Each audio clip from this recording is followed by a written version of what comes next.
So this was 33 was the first documented. That is the earliest one I can talk about. Yeah. There's something that predates that? You could infer that. You could infer that. Yeah. So this 33 one you said was in Italy? Yeah, Magenta. So it's I'm bad at geography. I think that's like a Lombardy region. It's like northwest Italy. And what's the story behind it? So basically it looked like it crashed, right?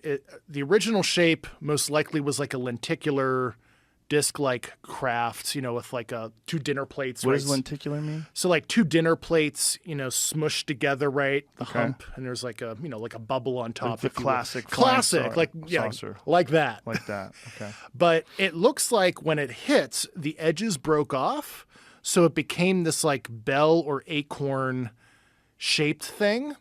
And there was nothing in it. It was like just an artifact. There was no biological remnants, if you will. So it's so funny because the Italians were so confused. They actually called up the Germans and they were like, is this one of your Wunderwaffe? Like, what the hell just crashed in northern Italy? Mussolini. And this is all publicly available information because some Italian researchers found all these original documents that some people were sitting on for years in Italy.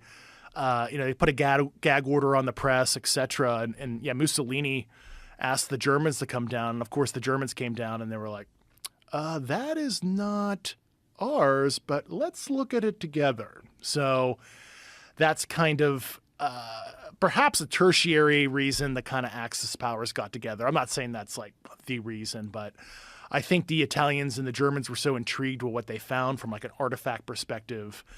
There was at least some scientific and military collaboration during the war, the details of which I'm not sure of, but I know people that know that specific event that are currently still intel officers within this program in detail. But so was there witnesses to the crash or some sort of an understanding that something had crash landed and then they discovered it? Yeah, I forget the precise discovery. I don't know if it was like local police officers or local farmers found it in the field, something like that. I don't want to misspeak. I assume some of the Italian researchers might have some fact witnesses that can orally say, "Oh yeah, my great grandfather found it" or something like that. But I don't remember. And what was the scale of this vehicle? It was probably like 20 feet by 10 feet, something like that. Not super huge, but kind of big. Do they think that this was a drone? Do they think that this was occupied? There was nothing in it. So if it was piloted, if you will, by some sentience, I mean, your guess is as good as mine. So. So what happened to that vehicle? So we knew where it was being stored at a particular location after the crash, and then the military came in and we grabbed it towards the end of the war, 1944, 1945, because, like I said, Pope Pius XII already kind of let FDR know. Why'd the Pope get involved? Because it's in Italy? Well, interestingly enough, there's like a whole history of human intelligence prior to World War II and old money, the Vatican, the Italian mob, kind of the old country boys did a lot of informal intelligence collection for the U.S. And there's probably some books you can read on it, but it's really interesting. Human intelligence collection wasn't really formalized until the Office of Strategic Services, the OSS, which became the CIA in 1947. You had, Paul Mellon and all these other affluent guys of all these old money families that basically created the CIA. So that's probably the reason why. So this thing that was recovered, this was the first documented one that the United States had access to? I can't get into if it was the first or not, but it was an early one. Very early. Yeah. So it's almost 100 years ago. Yes. And so they take this thing and then they bring it where? Yeah, I can't get into those. Can't get into that. No. Okay. So they bring it somewhere in the United States. And was the attempt to try to back engineer this thing? Was the attempt to try to understand what it was? Yeah, I mean, first of it, obviously, it's understanding the situation, right? What do we have our hands on? And And like I've said in some other videos and stuff, you know, that we took the Manhattan Project secrecy and overlaid it on this issue because that secrecy worked well for atomic bomb developments and whatnots. And certainly this whole program in a nutshell, if I were to like summarize the 90 plus years of history, it is a reverse engineering program to garner some kind of insight.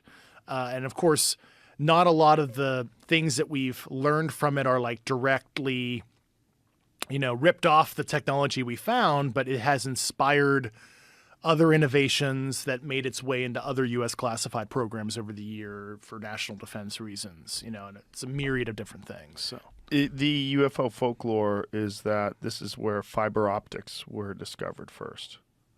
yeah, I'm not going to break the seal on anything we've discovered or anything like that. And yeah, it's a place I can't go to. How limited yeah. are you Yeah. in what you can discuss and what you can't discuss, and why? Yeah. Why do they let you discuss any of this?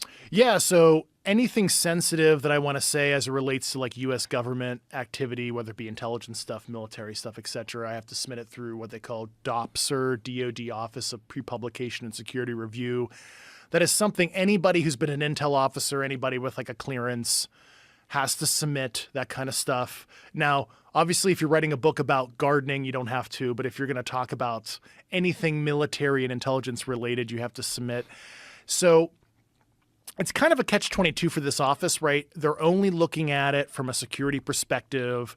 They're not vouching for it or anything like that. And that's like any author, right? They could write a book about Navy SEALs and they're not vouching for the story. They're vouching that you didn't say any nasty code words. You didn't burn a specific ongoing classified program. And for them, I mean, I'm not in their OODA loop, but certainly it's a catch-22 for them where if they want to redact and they propose a redaction, they're like, hey, Dave, you can't say these sentences. You can rewrite it and resubmit. You know, we can't necessarily tell you what agency said to redact it, but you're not allowed to say this. They would be basically self-certifying there's a there. So in my opinion, probably the policy is like, if it has to deal with the subject, we're not saying anything. We're not proposing any redactions. As long as he's not burning a conventional program, we kind of have to allow him to exercise his First Amendment rights. And so I think it's like a catch-22 for that office is kind of the short of the long answer. So.